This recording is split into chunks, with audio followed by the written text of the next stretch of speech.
এরই মধ্যে শোনা গেল দরজা ধাক্কানোর আওয়াজ, সাথে করে পিয়ালির কণ্ঠ। রিদিতা, রিদিতা, দরজা খোলো, খাবে না? এভাবে কেন চলে আসলে? রিদিতা দরজা খুলে পিয়ালিকে ভেতরে নিয়ে এসে আবার দরজা বন্ধ করে দিল। তারপর জড়িয়ে ধরলো পিয়ালিকে, আগের মতোই কাঁদতে লাগলো। ভাবি প্লিজ আমাকে হেল্প করো, প্লিজ আমাকে শুদ্ধর কাছে যাওয়ার ব্যবস্থা করে দাও। রিদিতা এসব কি বলছো তুমি? প্লিজ ভাবি তোমার পায়ে পড়ি। আমি জানি তুমি বুঝতে পারো শুদ্ধকে নিয়ে আমার অনুভূতি। আমি জানি তুমি কিছুটা হলেও আন্দাজ পেয়েছো যে আমি শুদ্ধকে ভালোবাসি। কি হলো, মিথ্যে বলছি বলো? রিদিতা আমি এসব কিছু বুঝি। তুমি বোঝো ভাবি, প্লিজ পাষাণ হয়েও না। শুদ্ধকে আমি খুব ভালোবাসি ভাবি। এই যে ও চলে গেল কাঁদতে কাঁদতে, বিশ্বাস করো ও তো আসতেই চায়নি, আমি বলেছিলাম আজকে ওর আর আমার সম্পর্কের কথা নানা ভাইকে বলবো। এটা কি হয়ে গেল ভাবি? ভাবি ওই ছেলেটা আমার কান্না সহ্য করতে পারে না জানো, অথচ আজকে আমার জন্যই কাঁদতে কাঁদতে চলে গেল। ও ভাবি আমার ভেতরটা জ্বলে যাচ্ছে গো, খুব জ্বলছে। এই জ্বলন শুদ্ধ ছাড়া ঠান্ডা হবে না। আমি শুদ্ধকে চাই ভাবি, এখনই এই মুহূর্তে। আমি নয়তো দম বন্ধ হয়ে এখানেই মরে যাব। রিদিতা ছেলে মানুষই করো না, আর প্লিজ আমাকে রিকোয়েস্ট করো না, আমার তোমাকে হেল্প করা সম্ভব নয়। রিদিতা পিয়ালির পা ধরে বসে পড়ল। ভাবি আমাকে প্লিজ ফিরিয়ে দিও না, তুমি ছাড়া সাহায্য করার মতো এই বাড়িতে আমি আর কাউকে পাচ্ছি না। শাওন আমার সাথে রাগারাগি করবে রিদিতা। শুধু শাওন না, ব্যাপারটা জানতে পারলে সকলেই আমার উপরে খেপে যাবে। আমি কি করে রিস্ক নেই? প্লিজ আমার পা ছাড়ো। এভাবে তোমাকে দেখতে আমার খারাপ লাগছে। কেউ জানতে পারবে না ভাবি, আমি খুব বেশি একটা সময় নেব না। কেউ কিছু জিজ্ঞেস করলে বলবে আমার মাথা ব্যথা তাই বিশ্রাম নিচ্ছি। কয়েক ঘন্টা একটু একা থাকতে দিতে। শরীর ভালো লাগলে আমি নিচে যাব। প্লিজ ভাবি এতটুকু মিথ্যে বলো আমার জন্য। প্লিজ ভাবি আমাকে শুদ্ধর কাছে যেতে সাহায্য করো। Please please. আর কখনো তোমার কাছে কিচ্ছু চাইবো না, প্লিজ ভাবি। আচ্ছা ওঠো তুমি, আমি দেখছি কি করা যায়, তবে পোশাক পাল্টে যাও। হীরের অলংকার তোমার শরীরে, এগুলো খুলে যাও। রিদিতা মিনিটের মাথায় সকল অলংকার খুলে নিল, এমনকি জায়ানের দেওয়া আংটিও। এ কি, পোশাক বদলাও? সময় কম হাতে ভাবি, একদমই কম। আমাকে শুদ্ধর কাছে যেতে হবে, নিজেকে সামলাতে হবে। আর শুদ্ধকেও। আমাকে নিয়ে সার্কাস করা কি শেষ হয়েছে, নাকি আরও কিছু বাকি আছে? জায়ানের কণ্ঠে ক্ষোভের আভাস স্পষ্ট। বহু কষ্টে সে নিজের রাগ সংযত করে রেখেছে। মাসুদ মাহমুদ বললেন, জায়ান শান্ত হও, আমরা বাসায় গিয়ে সব কথা বলবো। কথা বলার মতো আর কিছু বাকি রাখোনি তোমরা? দাদার সাথে তোমরাও কি করে পারলে এমনটা করতে? একটুও ভাবলে না তোমরা আমার কথা? কাল বিলম্ব না করে জায়ান সামনে পা বাড়ালো। তখনই তনিমা আপ্রোজের কণ্ঠ শুনতে পেল। জায়ান কোথায় যাচ্ছ? এখনও তো খাবারের পর্ব শেষ হয়নি, তুমি চলে যাবে? খাবার তোমরা খাও, আমার গলা দিয়ে খাবার নামবে না। রাহুল মাহমুদ বললেন, কিন্তু এইভাবে চলে গেলে আমি আজাদকে কি জবাব দেব? তুমি যথেষ্ট মিথ্যা কথা বলতে পারো দাদা ভাই, আজকে আমি নিজে তার প্রমাণ। আমার জীবন নিয়ে এরকম নোংরা একটা খেলা খেলতে তোমার বিবেকে একটুও বাদলো না? ছি! তোমার ভালোর কথা যদি পৃথিবীতে হাতে গোনা ৩-৪ জন লোক ভেবে থাকে, তবে তাদের মধ্য যে আমি একজন সেটা জেনে রাখবে। আমি যা করেছি সেটা কেন করেছি তা নিয়ে কোনো প্রকার জবাবদিহিতা করতে বাধ্য নই। তবে এতটুকু জেনে রাখো, আমি যাকে তোমার জন্য পছন্দ করেছি সে তোমার জন্য বেস্ট অপশন। আমি সব কিছু ভেবেই এই পদক্ষেপ নিয়েছি। তুমি ভালো কি খারাপ ভেবে এমন লুকোচুরি করে আমার জীবনের সাথে খেললে সেটা আমার জানার প্রয়োজনও নেই। কিন্তু তুমি জোর করে আমার লাইফ পার্টনার আমার উপরে চাপিয়ে দাও কিভাবে? আমাকে কি কাঠের পুতুল মনে হয় তোমার, যা খুশি তাই করতে পারবে আমার জীবন নিয়ে? আমি কাকে বিয়ে করব না করব সেটা সম্পূর্ণ আমার ইচ্ছের উপরে নির্ভর করে দাদা ভাই। You are no one to take decision about my life. Zayan. হ্যাঁ জায়ান, বাড়াবাড়ির একটা মাত্রা আছে, তুমি সব কিছু ক্রস করে ফেলেছো। তুমি আমাকে এখানে আসার আগে কি বলে নিয়ে এসেছিলে দাদা ভাই? তোমার একটা বন্ধুর ইনভাইট করা প্রোগ্রামে যাচ্ছ, রাইট? এই তোমার বন্ধুর প্রোগ্রাম? আমার এঙ্গেজমেন্ট আজকে, আর আমি জানি না, তাও কার সাথে? রিদিতা। আমার তো এই বাড়িতে ঢোকার সময় সন্দেহ হয়েছিল, তবুও তোমাকে বিশ্বাস করে পুরোটা সময় থেকেছিলাম তোমার সাথে। এই প্রতিদানের জন্য আবার কি বললে আজাদ খন্দকারকে? আমি তোমাকে বলেছি যে রিদিতা আর আমি একটা রিলেশনশিপে আছি। এত বড় মিথ্যে কিভাবে বলতে পারো দাদা ভাই? তুমি খুব ভালো করেই জানো রিদিতার সাথে আমার বিয়ে হওয়ার কথা ছিল, ওই বিয়েটা ভেঙে গেছে। তবুও আবার ওর সাথে আমার বিয়ে ঠিক করলে, তাও এমনভাবে সবটা প্ল্যান করলে যাতে তোমাকে আমি না বলতে না পারি। আসার পূর্বে বলেছিলে, জান এই প্রথম আমি তোমার কাছে কিছু চাইছি, আমাকে ফিরিয়ে দিও না। যখন জিজ্ঞেস করলাম কি চাও, তুমি কিন্তু একটা বারও বলনি যে আমার বিয়ে ঠিক করতে যাচ্ছ। আর আজকে আমার এঙ্গেজমেন্ট, কি বলেছিলে তুমি? আমি তোমার ভালো চাইছি তোমার কাছে। আমাকে দেবে তো জান তোমার ভালো করার সুযোগ? কথা দাও আমাকে ছুঁয়ে তোমার ভালো করার জন্য আমি যা যা করব তাতে তুমি কোনো বাধা দেবে না, যা বলবো শিরোধার্য করে নেবে। আমি তোমাকে বিশ্বাস করে তোমায় ছুঁয়ে কথা দিয়েছিলাম দাদা ভাই, তার ফায়দা এইভাবে লুটলে তুমি? কী সব ফায়দা ফায়দা করছো জায়ান? আমি আগেও বলেছি, এখনও বলছি, যেটা তোমার জন্য বেস্ট সেটাই আমি চুজ করেছি। এই বিয়ের ফলে আমার কোনো লাভ লোকসান কিছুই নেই। যদি কোনো লাভ থাকে সেটা তো তোমার। কিসের লাভ সেটা ভবিষ্যতেই বুঝতে পারবে। আমার কোনো কিছু বোঝা লাগবে না, সব বুঝে গেছি আমি। তোমার প্রতিটা মানুষ অসাধারণ ব্যবসায়ী। বৈবাহিক জীবন নিয়েও তোমরা ব্যবসা শুরু করেছো, কেবল বিজনেস পারপাস, তাই না দাদা ভাই? যাতে আমাদের মাহমুদদের বিজনেস আরও ওয়াইডলি স্প্রেড হয়, তার জন্য এমনটা করেছো না? আমি বোকা নয় দাদা ভাই, সব বুঝে গেছি আমি, সব। হ্যাঁ তো তুমি বুঝলেই বা কি আসে যায়? এত কিছু বুঝে নিয়েছো আর এটা বুঝতে পারছো না যে এটাতে তোমারই লাভ?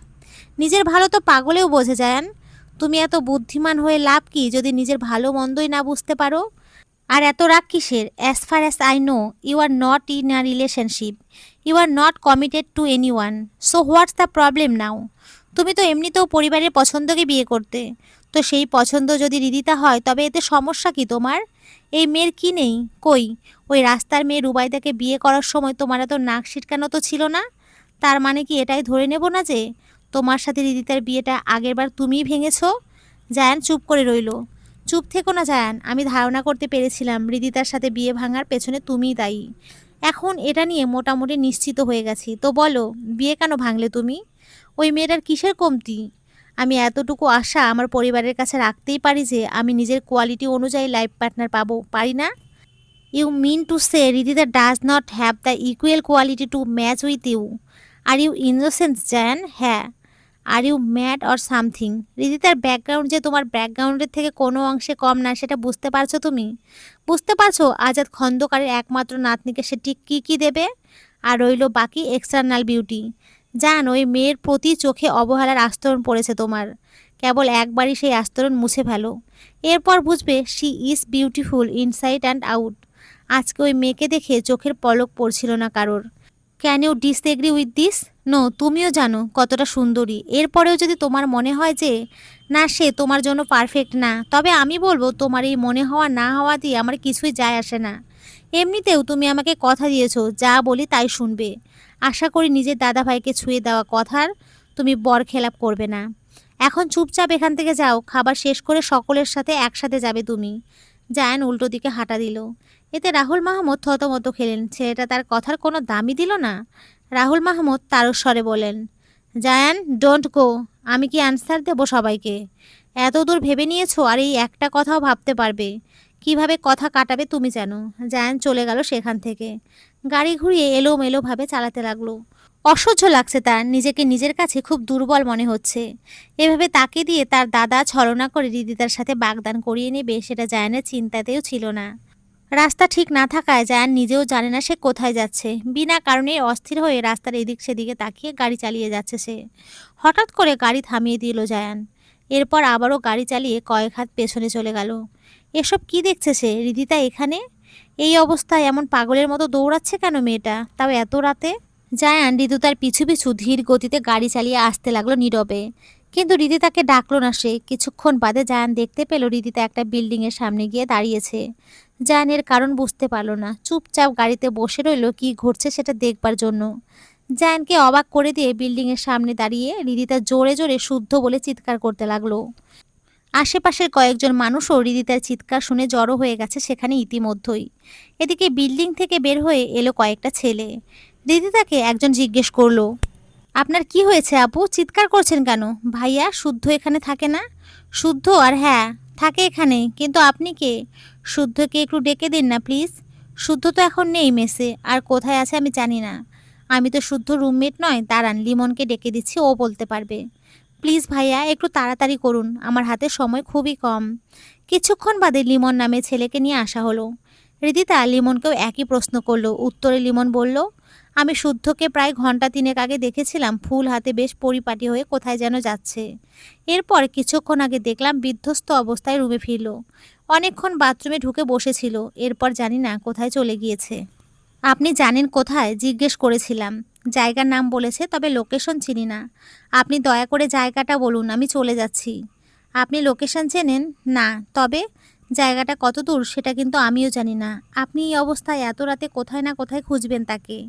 আমাকে খুঁজে বের করতেই হবে ভাইয়া, নিজেকে নিয়ে ভাবছি না। লিমন নামে ছেলেটার কথা শুনে জায়ান রিদিতাকে একা ছাড়ল না আর। তার মনে হলো মেয়েটা বুঝি একা ছেড়ে দিলে আবারও বিপদে পড়বে। তার মেয়েটার সাথে যেতে হবে, অথচ একবারও নিজের মনকে জিজ্ঞেস করলো না কেন যেতে হবে তার। কিসের এত বাধ্যবাধকতা? রিদিতা রিক্সা করে এসছে। রিক্সাওয়ালা রিদিতার বলা ঠিকানা অনুযায়ী সেখানে থামিয়েছে। জায়ানও গাড়ি থামিয়ে সেখানেই বসে আছে, দৃষ্টি কেবল রিদিতা বরাবর। রিদিতা রিক্সা থেকে নেমে কিছুটা ভেতরে চলে গেল। জায়ান খুব করে চাইল রিদিতা যেখানে খুশি যাক না কেন, সে যেন রিদিতার পেছন পেছন আর না যায়। অথচ কেন যেন এবার নিজের মনের উপরে জোর খাটাতে পারল না সে। রিদিতা রিক্সা থেকে নেমে কিছুটা ভেতরে যাওয়ার পরপরই জায়ান গাড়ি থেকে নামলো, চলল রিদিতার পিছু পিছু। রাতের বেলা নদীটা ভীষণ শান্ত হয়ে আছে। সেই নদীর ধারে ততোধিক শান্ত হয়ে দাঁড়িয়ে আছে একজন, যার হাত দুটো প্যান্টের পকেটে গুজে রাখা, দৃষ্টি শূন্য বরাবর। রিদিতা পেছন থেকে দেখেই বুঝতে পারল মানুষটাকে। ফলে পেছন থেকে জড়িয়ে ধরল শুদ্ধকে। কিছুই বলল না, কেবল চিৎকার করে কাঁদতে লাগলো। শুদ্ধর দিক থেকে কোনো প্রতিক্রিয়া দেখতে পাওয়া গেল না যদিও। রিদিতা অনেকটা সময় পর কান্না জড়ানো কণ্ঠেই বলল, আমার সাথে কি কথাও বলা যায় না? শুদ্ধ নিরুত্তর রইল। শুদ্ধ, আমার খুব কষ্ট হচ্ছে, বুকের ভেতরটা জ্বলছে, তোমার স্পর্শ ব্যতীত এই জ্বলন কমবে না। ও শুদ্ধ, একটাবার একটু তাকাও তো আমার দিকে, একটাবার একটু জড়িয়ে ধরো আমায়। আমি আমি তোমাকে ছাড়া পুরো দস্তর অসহায় শুদ্ধ। রিদিতা চিৎকার করে এতক্ষণ যাবৎ কেঁদেছিল, বোধহয় এখন কিছুটা হাঁপাচ্ছে। তবে এতে করে শুদ্ধর কোনো ভাবান্তর দেখা গেল না। অন্য সময় হলে শুদ্ধ রিদিতাকে শান্ত করতে ব্যস্ত হয়ে পড়তো, কিন্তু আজকের পরিস্থিতি ভিন্ন। শুদ্ধ নিজের ভেতরে বয়ে চলা ঝড়টাকে শান্ত করতে পারছে না। ফলশ্রুতিতে শুদ্ধ ঠিক আগের মতোই রইল। তবে রিদিতার হাতের কয়েক ফোঁটা তরল জাতীয় কিছু গড়িয়ে পড়ল। পেছন থেকে ধরে রাখার কারণে রিদিতার শুদ্ধর মুখ দেখতে পাচ্ছে না ঠিক আছে, কিন্তু বেশ ভালো করে বুঝতে পারছে যে শুদ্ধও কাঁদছে, তবে সেটা নীরবে। রিদিতা বুঝতে পারল শুদ্ধ তার দিকে ফিরে তাকাবে না, তাই রিদিতাই চলে গেল সামনে। শুদ্ধর মুখোমুখি হয়ে দাঁড়ানোর সাথে সাথেই অন্যদিকে মুখ ফিরিয়ে নিল শুদ্ধ। রিদিতা পায়ের উপরে ভর দিয়ে কিছুটা উঁচু হয়ে শুদ্ধর মুখ দুই হাতে আজলা করে নিল, এরপর নিজের দিকে ফেরালো। শুদ্ধর চোখের দিকে তাকাতে আটকে উঠল সে। ছেলেটার চোখ দুটো প্রচণ্ড পরিমাণে ফুলে আছে, সাথে করে রক্তিম বর্ণ ধারণ করেছে। শুদ্ধ যে রিদিতার দ্বিগুণ কেঁদেছে সেটা দিব্যি বোঝা যাচ্ছে। শুদ্ধ, রিদিতা কিছু বলার পূর্বেই রিদিতার কাছ থেকে নিজেকে ছাড়িয়ে নিল শুদ্ধ। নাক টেনে বলল, কারোর বাগদত্তার সাথে এত রাতে দাঁড়িয়ে কথা বলাটা নিতান্তই অশোভনীয়। আমি এত হীন চরিত্রের লোক নয় যে অন্য কারোর বাগদত্তার দিকে ভালোবাসা নিয়ে তাকাবো, অন্য কারোর বাগদত্তার স্পর্শ অনুভব করব, কিংবা নিজে থেকে তাকে স্পর্শ করব। অন্য কারোর বাগদত্তা? কিসের অন্য কারোর বাগদত্তা? বিশ্রী একটা পরিস্থিতির শিকার হয়ে আংটি বদল করলে আমি অন্য কারোর হয়ে গেলাম? এত সহজ? কেবল বিয়ের ঘোষণা করা হয়েছে বলে আমি অন্য কারোর হয়ে গেলাম? এতই সহজ, এত সহজলভ্য আমি নয় শুদ্ধ। একটা পর্যায়ে এসে নিজেকে নিয়ে হীনমন্যতায় ভুগতাম আমি। সেই হীনমন্যতা থেকে যে আমাকে বের করে নিয়ে এসছে, যে আমাকে নতুন করে নিজেকে ভালোবাসতে শিখিয়েছে, তার হাত ছেড়ে দিয়ে যে কিনা আমাকে হীনমন্যতার দিকে ধাবিত করেছিল, তার হাত ধরবো? এতই সহজ সব কিছু? আমি কি পুতুল নাকি এমন একটা লোকের সাথে, যে কিনা বিয়ের পূর্বে আমাকে পরকীয়ার হুমকি দিয়েছিল তার সাথে থাকতে হবে? তোমাকে ছেড়ে ওই লোকের সংসার আমি করব যে কিনা আমাকে সেমলেস বলেছিল? তোমাকে ছেড়ে ওই লোকের ঘর করব আমি, যে কিনা আমাকে রীতিমতো পৃথিবীতে সবচেয়ে কুৎসিত বানিয়ে দিয়েছিল নিজের চোখে? এতটাই কি ফেলনা আমি শুদ্ধ যে আবার ওই লোকের হাত ধরে আমি ফিরে যাব বলো? সেই প্রমাণ তোমার হাতে আমার দেওয়া আংটির অনুপস্থিতিই বুঝিয়ে দিচ্ছে। তখন এতগুলো লোকের সামনে আমি কোনো সিন ক্রিয়েট করতে চাইনি। নানা ভাইয়ের মুখের দিকে তাকাচ্ছিলাম একটু পরপর। সকলের সামনে সত্যটা বললে নানা ভাইয়ের বড় মুখ করে বলা কথাগুলোর কি মূল্য থাকতো? আমার কারণে আমার আব্বু আম্মু যথেষ্ট অপমানিত হয়েছে শুদ্ধ। আমি চাইনি নানা ভাইও আবার অপমানিত হোক, তবুও চেষ্টা করেছিলাম কথা বলার, কিন্তু নানা ভাই শোনেনি। তাই বাধ্য হয়ে ওই আংটি তখন আমার খুলতে হয়েছিল। কিন্তু তাকিয়ে দেখো তো শুদ্ধ, ওই জায়ান মাহমুদের দেওয়া আংটি বা আমার আঙুলে আছে কি না? নেই, তোমার দেওয়া আংটি খুলতে হয়েছে পরিস্থিতির চাপে পড়ে। আর ওই জায়ানের আংটি খুলেছি আমি স্বেচ্ছায়। আংটি স্বেচ্ছায় খুলেছ বলে যে বিয়েটাও স্বেচ্ছায় ভাঙবে তা তো নয়। বিয়েটা তুমি ভাঙতে পারবে না। কেন পারবো না? আজকে বিয়ের অ্যানাউন্সমেন্ট নানা ভাই ঘটা করে দিয়েছে বলে। শোনো শুদ্ধ, নানা ভাই আমাকে খুব ভালোবাসে। নানা ভাই যদি এটা জানতে পারে যে ওই জায়ান মাহমুদ আমার সাথে ঠিক কী করেছিল, তাহলে আমার বিশ্বাস নানা ভাই নিজের হাতে এই বিয়ে ভাঙবে। আমারই ভুল হয়েছে, এতদিন অবধি জায়ানের কথা আমি কাউকে বলিনি। ভেবেছিলাম বলার প্রয়োজন নেই, যাই নিজের আব্বুকে বলতে গেলাম তাও শুনল না। সেই ভুলের পরিণতি আজকের এই পরিস্থিতির সৃষ্টি করেছে। যদি আমি শুরুতেই সব কিছু বলে দিতাম তাহলে আজকের এই দিন আমার দেখতেই হতো না। যাকগে, শুরুতে হয়তো বলতে পারিনি, এখন বলবো। আমি এখান থেকে ফিরেই নানা ভাইয়ের কাছে যাব, পুরো সত্যি বলে দেব। এরপর দেখি নানা ভাই কার পক্ষ নেয়, আমার নাকি ওই জায়ান মাহমুদের। আমি চোখ বন্ধ করে আমার নানা ভাইকে বিশ্বাস করি, আর এটাও বিশ্বাস করি এই বিয়ে ভাঙবেই। তবে তার আগে আমার তোমার কাছে আসা প্রয়োজন ছিল। তুমি ওভাবে সেখান থেকে চলে আসতে আমি যে কতটা ভয় পেয়েছি তুমি জানো। আমার উপরে এতটা অনাস্থা কিভাবে জন্ম নেয় তোমার? তোমাকে তো বলেছি আমি যে যাই কিছু হয়ে যাক না কেন, এই হৃদিতা তোমার ছিল, তোমার আছে, আর তোমারই থাকবে। আমি তোমার হয়েছি এবং সেটা আজীবনের জন্যই হয়েছি। শুদ্ধ প্লিজ একটু জড়িয়ে ধরো না আমায়। আমার ভেতরে বয়ে চলা অশান্ত ঝড়টাকে থামিয়ে দাও না। বিয়ে ভাঙা না ভাঙা পরের বিষয়, তুমি এখনও একজনের বাগদত্তা। আর তাই আমি তোমাকে। শুদ্ধ কথা শেষ করার পূর্বেই হৃদিতা থামিয়ে দিল। নিজের ভালোবাসার স্পর্শ ছুঁয়ে দিয়ে অদূরে দাঁড়িয়ে থাকা জায়ান এতক্ষণ যাবৎ সব কিছু শুনলেও এবং দেখলেও এখন আর দাঁড়িয়ে থাকা তার সম্ভব হলো না। দুজন মানবীর ঘনিষ্ঠ মুহূর্তের দৃশ্য এভাবে তাদের অগোচরে দেখা মোটে শোভনীয় নয়। জায়ান চলে গেল সেখান থেকে। গাড়ি নিয়ে আবারও এলোমেলোভাবে রাস্তায় চালাতে লাগলো। কিছুটা দূরে গিয়ে আবারও গাড়ি থেকে নেমে পড়ল জায়ান। যেন কি করবে না করবে সেটা তার মাথাতেই আসছে না। ভেতরটা অত্যাধিক ছটপটিয়ে উঠছে বারংবার। সিগারেট বের করে ফুঁকতে শুরু করলো সে। জ্বলন্ত সিগারেটের দিকে তাকিয়ে তার মনে হলো এই সিগারেটের থেকেও বেশি তার ভেতরটা জ্বলছে। সিগারেটের জ্বলন্ত দৃশ্যমান, কিন্তু নিজের ভেতরের জ্বলনটা কিভাবে দেখাবে সে? সবচেয়ে বড় কথা, জ্বলন হচ্ছেই বা কেন? পুরোটা সিগারেট ফুঁকে জায়ান শেষ করতে পারল না, এর আগেই ফোন বেজে উঠল তার। রাহুল মাহমুদ ফোন করেছেন। জায়ান দুইবার ফোন কেটে দিল। তৃতীয়বারের সময় ফোন রিসিভ করলো, হয়তো গুরুত্বপূর্ণ কিছু হতে পারে। জায়ান ফোন রিসিভ করার সাথে সাথে রাহুল মাহমুদ অস্থির কণ্ঠে বললেন, তুমি কোথায় জায়ান? তাড়াতাড়ি এসো। আজাদ হুট করে স্ট্রোক করেছে। আজাদকে হসপিটালে নিয়ে যাওয়া হচ্ছে, এক্ষুনি চলে আসো তুমি। হসপিটালের করিডোরের দেয়ালে হেলান দিয়ে দাঁড়িয়ে আছে হৃদিতা। ভেবেছিল আজকে রাতে তার নানা ভাইয়ের সাথে কথা বলে বিয়ে ভাঙার ব্যবস্থা করবে। শুদ্ধকে আশ্বাস দিয়ে এসেছিল। অথচ শুদ্ধর কাছ থেকে ফিরতে না ফিরতে পিয়ালি ফোন করে জানিয়েছিল এই খবর। সরাসরি হসপিটালে চলে এসেছে হৃদিতা। আজাদ খন্দকারের এই খবর শুনে কারোরই হৃদিতার প্রতি বিশেষ নজর ছিল না। তাই হৃদিতা যে বাড়ির বাইরে ছিল সেটা কেউ বুঝতেই পারেনি। এখনও ডক্টর কিছু বলেনি। হৃদিতার চিন্তা হচ্ছে বেশ। হঠাৎ করেই তার নানা ভাইয়ের এমনটা হলো কেন? তার নানা ভাই ঠিক হয়ে যাবে তো? হসপিটালে হৃদিতার পরিবারের মানুষ ছাড়া আরও 4 জন আছে। জায়ানের পরিবারের সবাই, সকলেই এখন হসপিটালের বেঞ্চিতে বসে আছে। হৃদিতার নানি অঝরে কেঁদে চলেছেন। ওনাকে সান্ত্বনা দিচ্ছেন হৃদিতার মা আর মামি। হৃদিতার জায়ানের আশেপাশে থাকতে ভালো লাগছিল না, তাই এখানে এসে দাঁড়িয়ে আছে। অনেকটা সময় অতিবাহিত হয়ে গেল। পিয়ালি হুট করে দৌড়ে আসলো হৃদিতার নিকট, বলল, তুমি এখানে দাঁড়িয়ে আছো? ওইদিকে তোমাকে খোঁজা হচ্ছে। কে খুঁজছে? নানা ভাই। কি সত্যি নানা ভাইয়ের জ্ঞান ফিরেছে? হ্যাঁ, কিছুক্ষণ আগেই ফিরল। নানা ভাই তোমাকে খুঁজছে। হৃদিতা দৌড়ে চলে গেল। রুমে ঢোকার পূর্বে ডক্টরের সাথে দেখা হলো। আমার নানা ভাই সুস্থ আছে তো ডক্টর? জ্ঞান ফিরেছে, তবে তিনি যথেষ্ট দুর্বল। ওনার সাথে নিচু স্বরে ধীরে কথা বলবেন। আর অবশ্যই উনি উত্তেজিত হয়ে পড়েন এমন কিছু বলবেন না। আমরা এখনই কথা বলার অনুমতি দিতাম না।